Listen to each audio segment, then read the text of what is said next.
राजाधिराज श्री सद्गुरुनाथ महाराज की जय. आनंदम ब्रह्म सुलभ आत्मज्ञान साधकांचा नित्य मनन ग्रंथ. बोधक समर्थ सद्गुरू श्री गणपतराव महाराज कन्नूर. अनुवादक श्री शिवराम पंत उर्फ बाबण्णा श्री वैद्य व सौ मुक्ता वैद्य. पितृवियोग. इसवी सन 1934 साली श्री शिवरामपंत सेवानिवृत्त झाले व आपले उर्वरित आयुष्य ईश्वर चिंतनात घालवण्याचे ठरवून ते मेमध्ये विजापूरला आले. त्याचवेळी श्री गणपतरावही आले. 2-4 दिवस गेले आणि एके दिवशी शिवरामपंत यांच्या पोटात दुखू लागले. डॉक्टरी इलाज केले पण फरक पडेना. तेव्हा शस्त्रक्रिया करण्याचे ठरवले. भीमराव व रंगराव नोकरीनिमित्त परगावी होते. कृष्णराव व दत्तोपंत लहान होते. त्यामुळे सर्व जबाबदारी श्री गणपतराव यांच्यावर पडली. शस्त्रक्रियेसाठी त्यांनी वडिलांना सिव्हिल हॉस्पिटलला ॲडमिट केले. शस्त्रक्रिया चालू झाली पण ती चालू असतानाच त्यांचा दुर्दैवी अंत झाला. तो दिवस होता सोमवार, आषाढ शुद्ध षष्ठी. श्री गणपतरावांनी सर्वांना धीर देऊन सावरले आणि सर्व क्रियाकर्म झाल्यावर श्री सद्गुरूंच्याकडे परत आले. मूळ पीठाधिपती मुप्पीन काडसिद्धेश्वर स्वामींना ज्ञानोपदेश. परमपूज्य श्री मुप्पीन काडसिद्धेश्वर स्वामी हे मूळ पीठाधिपती सिद्धगिरी कनेरी मठ कोल्हापूर येथे राहत. ते अत्यंत कर्मठ होते. लिंगायत धर्माप्रमाणे लिंगपूजा वगैरे करीत. एके दिवशी समर्थ सद्गुरू श्री सिद्धरामेश्वर महाराजांचे एक शिष्य सिद्धगिरीला आले. त्यांच्या गळात लिंग नव्हते. श्री स्वामींना त्यांना त्याबद्दल विचारले असता त्यांनी माझ्या सद्गुरूंनी बाह्यलिंगापेक्षा अंतरंगातील आत्मलिंगाची पूजा करण्याचे महत्त्व पटवून दिल्याने मी लिंग घातले नाही असे उत्तर दिले. स्वामीजी या उत्तराने अंतर्मुख झाले. खूप विचारांती त्यांना त्या शिष्याचे म्हणणे पटले व आत्मलिंगाचे ज्ञान प्राप्त करून घेण्यासाठी ते श्री सद्गुरूंच्याकडे गेले.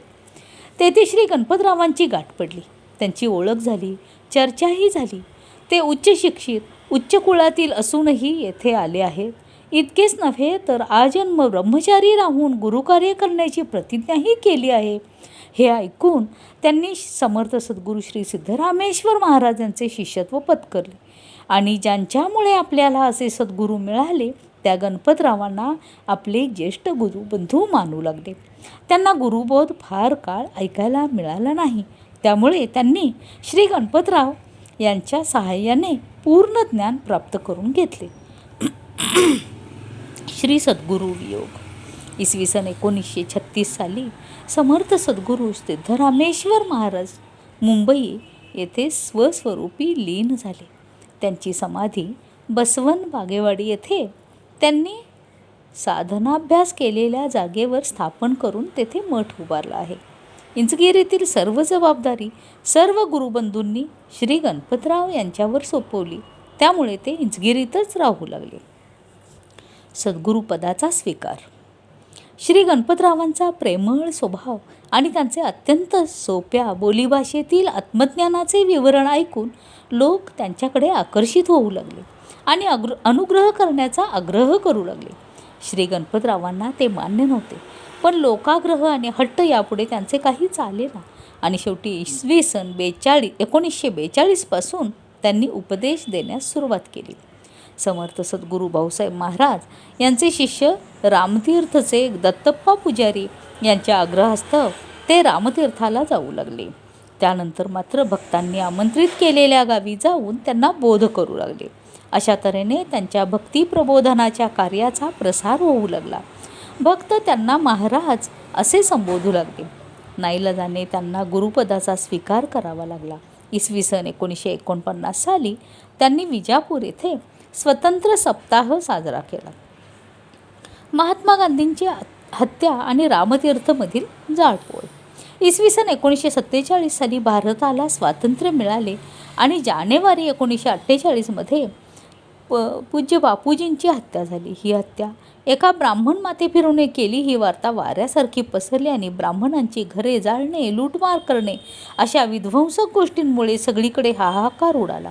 बेळगाव जिल्ह्यातील अथनी तालुक्यातील रामतीर्थ हे क्षेत्र या तडाख्यात सापडले. तेथील अनेकांची घरे आगीच्या भक्ष्यस्थानी पडली.